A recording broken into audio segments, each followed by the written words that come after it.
सभी को मेरा नमस्ते है। मैं आप सबका हार्दिक स्वागत करती हूँ और आशा करती हूँ कि आप सभी लोग सुखी होंगे, स्वस्थ होंगे और प्रसन्न होंगे।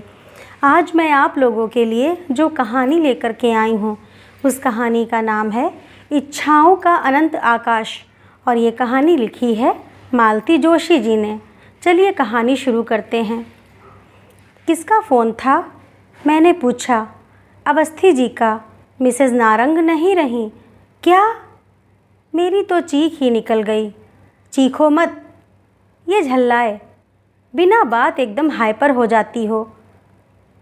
चीखूंगी नहीं, अभी शाम को तो हम दोनों मंडी से हफ्ते भर की सब्ज़ी लेकर के आई हैं और अब वो वाली मिसेज़ नारंग नहीं, पहले वाली। इन्होंने खुलासा किया तो मेरी उखड़ी सांसें सम पर आ गईं। मैंने कसैले स्वर में कहा, पहले वाली के मरने जीने से हमें क्या मतलब है? ये अवस्थी जी ना कभी कभी ज़्यादा ही सोशल बनने लगते हैं। उनका कोई कसूर नहीं है। नारंग साहब ने उन्हें फ़ोन करके सूचना दी है और घर पर बुलाया है। साथ ही मेरे लिए भी कहा है कि शर्मा जी को भी लेते आए। मैं चलूं? मैंने डरते डरते पूछा। देख लो, उनकी मिसेज़ आ रही हों तो तुम भी चली चलना। हम लोग अभी अभी खाना खाकर उठे थे। अपने पसंदीदा सीरियल्स इत्मीनान से देखने के लिए मैं आजकल इन्हें जल्दी खिला देती हूँ। यूँ तो टीवी डाइनिंग टेबल के सामने ही है, पर इन्हें खाना खाते समय टीवी देखना एकदम नापसंद है। कहते हैं तुम्हारा दिमाग और आँखें उसी में घुसी रहती हैं, ना ढंग से खाती हो ना खिलाती हो। वैसे भी खाना खाते समय रोना धोना, चीख पुकार मुझे ज़रा भी अच्छी नहीं लगती। जल्दी जल्दी टेबल समेटते हुए मैं इनके बाहर जाने की प्रतीक्षा कर रही थी। एक एक क्षण मुझ पर भारी पड़ रहा था। कभी कभी सोचती हूँ जब टीवी नहीं था लोग अपना बुढ़ापा कैसे काटते होंगे, पर तब बुढ़ापा इतना एकांकी निस्संग थोड़े ही रहता होगा। घर बेटे बहुओं से, नाती पोतों से भरा रहता होगा। राम नाम जपने तक की फुर्सत नहीं मिलती होगी। मैं टीवी का बटन ऑन करने ही जा रही थी कि फ़ोन बज उठा था। फिर तो सारा मूड ही हवा हो गया। साड़ी बदल लूँ? मैं पूछने को हुई पर फिर चुप लगा गई। शादी को इतने साल हो गए हैं, पर अब तक मैं यह अंदाज़ा नहीं लगा पाती हूँ कि ये कब किस बात पर उखड़ जाएंगे। गेट पर ताला डालते हुए देखा। अवस्थी लोग बगल वाले गेट पर खड़े हैं, शायद हमारी ही प्रतीक्षा कर रहे थे। ठीक तो है, ऐसे मौक़ों पर अकेले जाने की हिम्मत नहीं पड़ती, कोई साथ हो तो अच्छा रहता है। यही तो असमंजस और भी ज़्यादा था। जिस औरत को कभी देखा नहीं, जाना नहीं, उसी के पुरसे में जाना पड़ रहा था। गेट पार कर हम बरामदे में पहुँचे। डरते डरते बेल का बटन दबाया। नारंग साहब शायद इंतज़ार ही कर रहे थे। दरवाज़ा फ़ौरन खुल गया और वे हमें भीतर लिवा ले गए। भीतर अजब नज़ारा था। 3-4 लोग बैठे थे, पर सन्नाटा पसरा हुआ था। नारंग साहब ने समय जाया नहीं किया। उस स्तब्धता को भंग करते हुए परिचय की औपचारिकताएं पूरी की। 2 उनके साले थे, एक साढ़ू भाई और बुजुर्ग से सज्जन मामा ससुर थे। फिर हम लोगों की ओर मुखातिब होते हुए बोले, ये लोग मेरे पड़ोसी ही नहीं परम मित्र भी हैं। मैं चाहता हूँ आप अपनी बात इनके सामने ही कहें। मैं अपना जवाब भी इन लोगों के सामने ही देना चाहूँगा। पहले तो वे एक दूसरे का मुंह ताकते रहे। फिर एक ने, शायद साले ने, गला साफ किया और कहना शुरू किया, पिछली रात शिकागो में मेरी दीदी का स्वर्गवास हो गया। कैंसर से पीड़ित थी। सौभाग्य से मेरे दोनों भांजे विनीत सुमित अंतिम समय में उनके पास ही थे। मृत्यु की सूचना देते हुए विनीत ने मुझे बताया कि दीदी की इच्छा थी कि उनकी अर्थी इसी घर से उठे, सुहाग के पूरे साज सिंगार के साथ उठे। कुछ क्षण कमरे में घोर निस्तब्धता छाई रही। फिर साढ़ू भाई ने कमान संभाली। हम लोग इसीलिए भाई साहब से रिक्वेस्ट करने आए हैं। आप लोगों के बीच जो कुछ हुआ वह अच्छा नहीं हुआ था, हम मानते हैं, पर इस समय वह सब कुछ भुला देना ही श्रेयस्कर है। मरने वाले की इच्छा का मान रखना पड़ता है। फांसी की सज़ा पाने वाले से भी उसकी अंतिम इच्छा पूछी जाती है और वह पूरी की जाती है।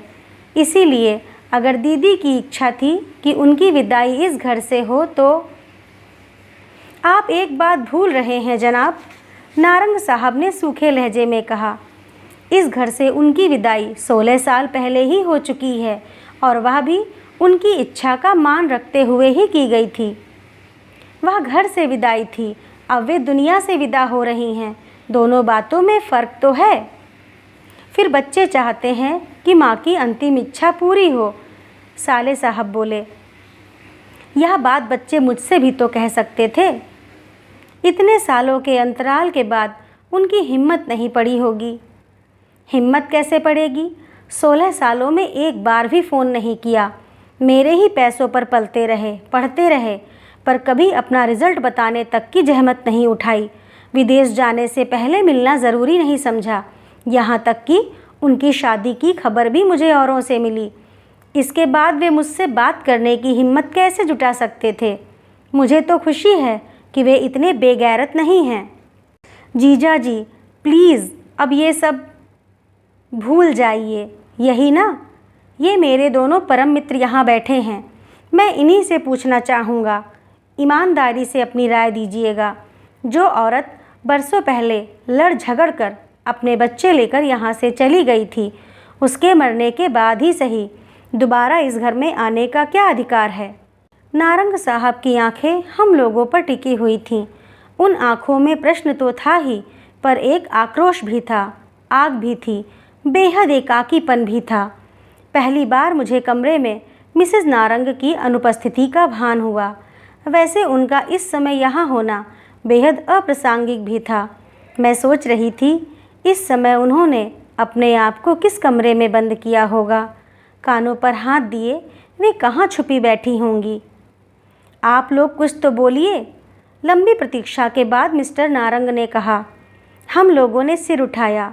अवस्थी जी ने गला साफ किया और बोले, नारंग साहब अगर आप इजाज़त दें तो मैं इन लोगों से एक प्रश्न पूछना चाहूँगा। मिस्टर नारंग ने स्वीकारोक्ति में सिर हिला दिया, बोले कुछ नहीं। अवस्थी जी फिर आगंतुकों से मुखातिब होकर बोले, मैं एक बहुत ही कड़वी बात कहने जा रहा हूँ और उसके लिए पहले से ही माफ़ी मांग लेता हूँ। भगवान हमारे नारंग साहब को लंबी उम्र दे, पर मान लीजिए बात ठीक इससे उलट होती, हमारे मित्र को कुछ हो जाता तो क्या आपकी दीदी अपने सुहाग चिन्ह उतार देती, वैराग्य ले लेती? उनकी बात पूरी भी नहीं हो पाई थी कि मिस्टर नारंग उठकर भीतर चले गए। हम लोगों को तो जैसे सांप सूंघ गया। अवस्थी साहब, ये आप, इन्होंने कहना चाहा पर चुप हो गए। सॉरी यार, उनका मंतव्य समझकर अवस्थी जी बोले, दरअसल जो मैं कहना चाहता था शायद ठीक से कह नहीं सका। थोड़ी देर बाद नारंग साहब भीतर से नमूदार हुए।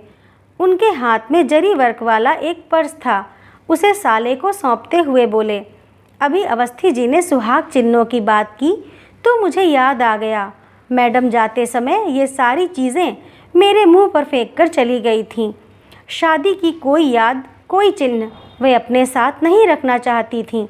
अब मरने के बाद उन्हें सुहागन बनने का शौक़ चर्राया है तो ये रख लो, अपनी बहन का मन भरकर श्रृंगार करना। पर जीजा जी, दीदी की इच्छा इस घर से विदा होने की थी, तो क्या तुम्हारी दीदी की ही इच्छा सर्वोपरि है? मेरी इच्छाओं का कोई मोल नहीं है। क्या मृत्यु उसे सारे आरोपों से बरी कर देगी? वे अनगिनत पल जो मैंने अकेले गुजारे हैं, उनका हिसाब कौन देगा? दो दो बेटों के होते हुए भी मैं निसंतान बुढ़ापा काट रहा हूँ। यह जवाबदेही किसकी है? भाई लोग तो इस आक्रामक रवैये से खौफ खाकर चुप हो गए थे, पर मामा जी बोल पड़े, बेटा तुम्हारी तरह वह भी अकेली ही थी और अंत तक अकेली ही रही। नहीं, वह कतई अकेली नहीं थी। नारंग साहब ने एक एक शब्द पर जोर देते हुए कहा, वह कतई अकेली नहीं थी। उसके बेटे उसके साथ थे और अंत तक थे। और अगर आपका इशारा मेरे दूसरे विवाह पर है तो जान लीजिए अकेलापन भी कभी कभी बर्दाश्त से बाहर हो जाता है। आदमी उसे बांटने पर मजबूर हो जाता है। अगर बच्चे आपसे बात करें? साले ने एक अंतिम कोशिश की। नो, नहीं। उनका यह नो इतना स्पष्ट, इतना निर्णायक था कि उन लोगों ने फिर कोई बात नहीं की। चुपचाप सब उठ गए। शिष्टाचारवश हम लोग भी खड़े हो गए, पर उन्हें दरवाजे तक छोड़ने कोई नहीं गया, नारंग साहब भी नहीं। उनकी गाड़ी जब तक गेट पार करके चली नहीं गई, तब तक हम लोग वैसे ही खड़े रहे, मौन, अविचल, जैसे किसी शोक सभा में श्रद्धांजलि दे रहे हों। सॉरी, नारंग साहब ने दोनों मित्रों के कंधों पर हाथ रखते हुए कहा। सॉरी, आपको इतनी रात कष्ट दिया, पर उन लोगों को अकेले झेलने की हिम्मत मुझ में नहीं थी। सॉरी क्यों कह रहे हैं? यह तो आपका अधिकार है। आप जब चाहें निसंकोच हमें बुला भेजें, हम लोग हमेशा आपके साथ हैं। अच्छा चलें, टेक केयर। और हम लोगों ने भारी मन से अपने घर की राह ली। रात भर नींद नहीं आई। वह अनदेखी अनजानी औरत बार बार रूप बदलकर सपनों में आती रही। समझ में नहीं आ रहा था कि जिस घर को वह बरसों पहले छोड़ गई थी, उसके प्रति इतना मोह क्यों? जिस पति के लिए मन में इतना तिरस्कार था, उसके नाम से फिर मांग भरने की जिद क्यों? क्या यह प्रतिशोध का कोई नया तरीका था, या कि पछतावे की प्रतिक्रिया थी, या कि मन के किसी कोने में अब भी पति के लिए प्रेम दुबका बैठा था? सच, मानव मन एक गुफा की तरह होता है, उसका ओर छोर पता ही नहीं चलता। 8 साल पहले इस बंगले में आना हुआ था।